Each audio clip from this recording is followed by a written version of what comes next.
So it's a very, very warm welcome here to the International Centre for Arbitration and Mediation.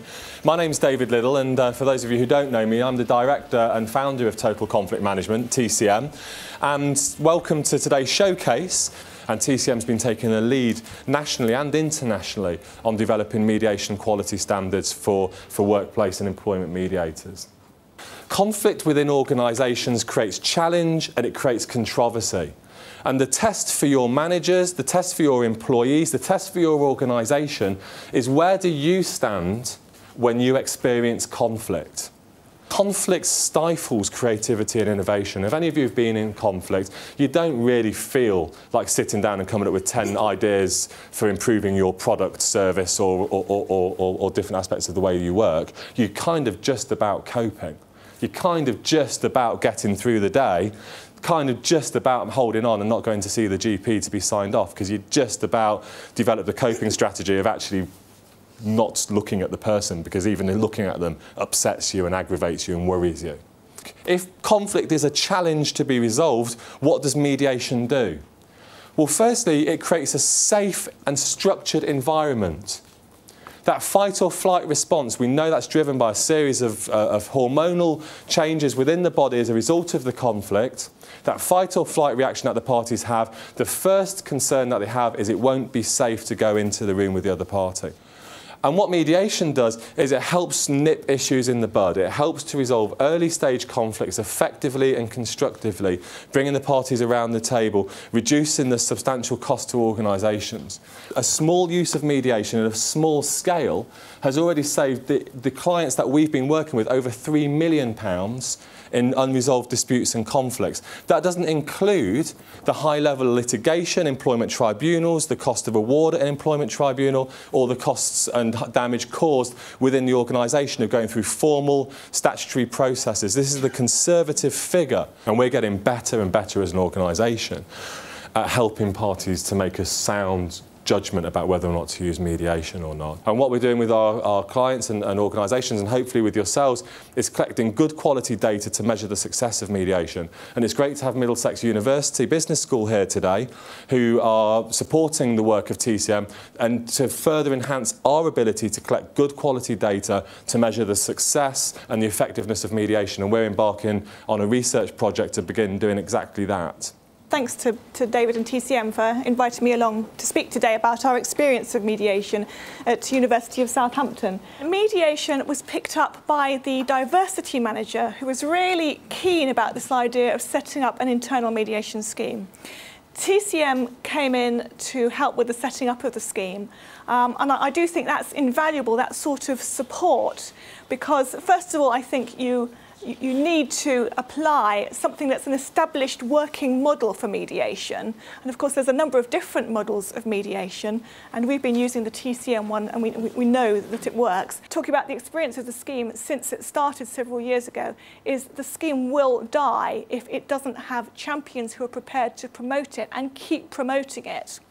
And that's why it's so important, I think, that this isn't just an HR or a legal or a diversity issue, that we really get the buy-in of stakeholders across the organisation, from senior management downwards, so that people are thinking about mediation when a dispute is occurring and think about whether that's the way of dealing with the dispute, rather than it simply ending up in procedure. But in essence, what we're trying to do is help organisations begin a tentative start of talking about something as simple and natural as conflict. There needs to be a change where HR and personnel can begin to push those back to managers and leaders and support those managers and leaders manage these difficult situations through local and early resolution with the support and guidance of a pastoral and supportive HR function, rather than the abrogation to HR of please will you sort out our problems that I've kind of not been able to deal with for 6 months and it's a bit of a mess, but good luck.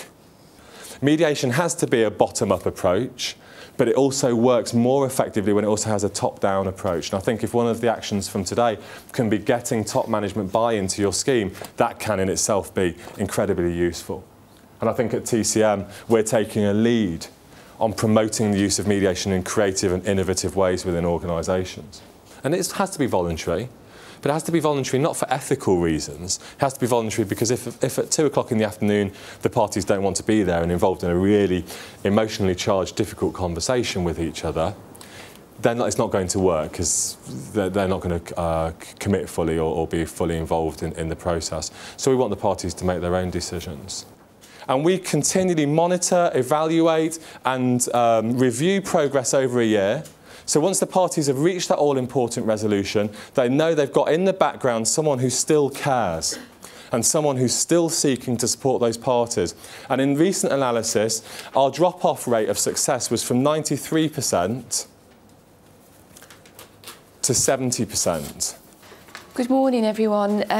My name's Teresa Jennings and I'm a clinical psychologist and I work in occupational health at Northumbria Healthcare Trust. I'm going to talk you through our mediation scheme, which is an in-house mediation scheme.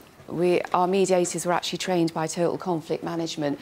So just to talk you through some of our experiences. You know, people often think going into mediation there's going to be a winner and a loser, there's going to be some kind of judgment made. So we're trying to reinforce that through education and training, that mediation is actually all those bullet points there. It's voluntary and consensual, it's confidential and private. No judgments are made. You know, it's up to both parties to reach a solution together. And it's non-confrontational and non-violent. And we haven't had anyone hitting each other yet, have we, Kim, in any of our sessions? But the other point worth mentioning there is that it's actually a structured but informal process. It's not actually a formal procedure, and we've spent a lot of time in our organisation trying to help people understand the difference.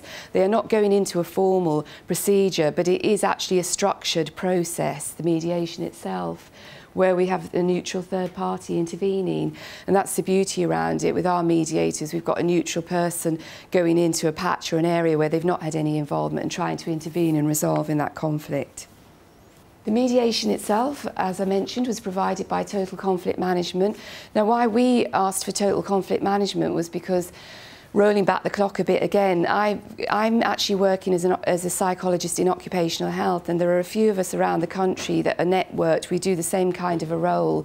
And in Manchester, a colleague of mine had actually already used Total Conflict Management to provide training for their in-house mediators, and she recommended them. So we obviously went to Total Conflict Management. We're very pleased with the training that they've provided.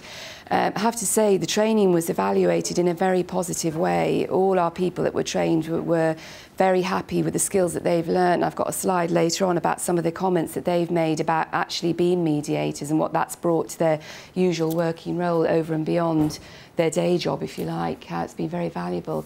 The bottom line is that we're improving patient care.